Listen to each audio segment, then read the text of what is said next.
कहते हैं कि श्री नारद जी महाराज हुए सर्वप्रथम श्री ब्रह्मा जी के।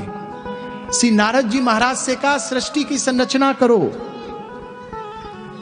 तो श्री नारद जी महाराज कहते हैं नहीं, मैं गृहस्थ जीवन में तो प्रवेश ही नहीं करना चाहता, मैं तो गृहस्थ जीवन में पढ़ना ही नहीं चाहता।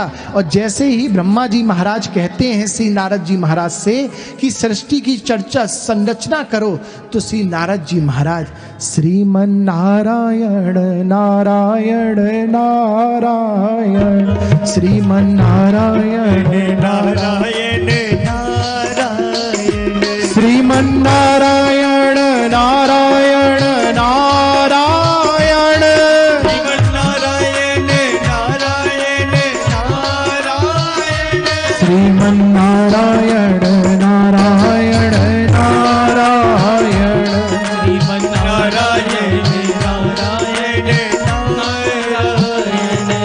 श्री नारद जी महाराज नारायण नारायण का जाप करते ही निकल दिए, भाई मैं तो गृहस्थ जीवन के चक्कर में ना पड़ूंगा। फिर सनत कुमार की उत्पत्ति हुई। सनत कुमार से कहा अरे आप तो करो। हरि शरणम हरि शरणम हरि शरणम मुखे वच हरि शरणम हरि शरणम हरि शरणम। श्री संकादिक हरि शरणम मुखे बच्चा होते ही निकल दिए कि अरे हम तो प्रभु के नाम का आश्रय लिए हुए हैं, हम किसी भी संसार के इस माया जाल में नहीं पड़ेंगे। बस एक ही भाव गुनगुना रहे थे, हरि शरणम हरि शरणम हरि शरणम मुखे बच्चा हरि शरणम से सब बोलिए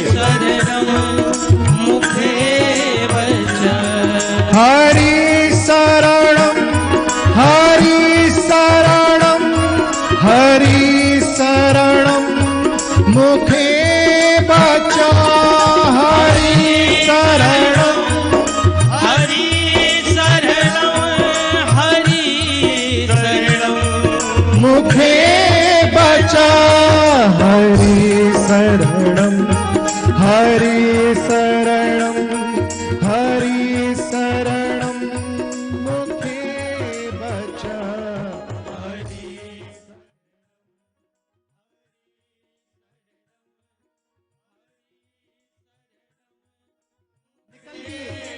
क्रोध में आए, तो जैसे ही क्रोध में आए तो भगवान शिव की उत्पत्ति हुई।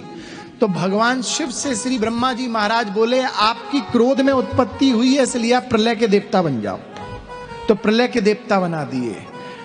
तदुपरांत अपने अंग के 2 भाग करते हैं और उनके 2 भाग करने पर किसकी उत्पत्ति होती है? मनु शत्रुपा।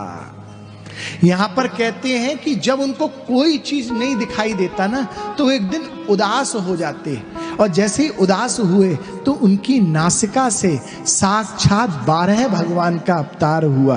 बोल 12 भगवान की। पति कश्यप जी के साथ दिति ने भोग किया, तो जिसके प्रभाव के कारण उनके गर्भ में से दैत्य हुए, हिरण्याक्ष और हिरण्यकशिपु। ये जय विजय के अवतार थे,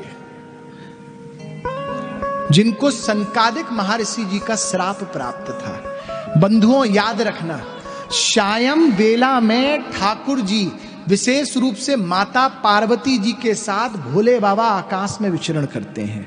तो इस समय पर आप कामिक क्रीड़ा जैसे जो कृत्य हैं, आपको इन सब कृत्यों से बचना होगा। एकादशी, पूर्णिमा और सूर्य उदय होने के बाद सूर्य अस्त तक अगर जो भोग और संभोग करता है उसके समस्त पुण्य क्षय हो जाते हैं। और विशेष उसमें भी सायं बेला में आपको बहुत ज्यादा धैर्यवान और बहुत ज्यादा संयमवान रहना चाहिए। ये समय होता है जब आकाश में देवी देवता विचरण करते हैं, जब आपके इष्ट भ्रमण करते हैं, और जो व्यक्ति जो जीव सायं वेला में प्रभु की आराधना करता है मन से, ठाकुर जी उसी के जीवन में, उसी के स्थान पर सदा सर्वदा के लिए विराजमान हो जाते हैं, सदा सर्वदा के लिए।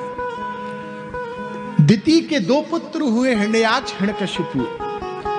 वो दिनों एक लोभ वृत्ति है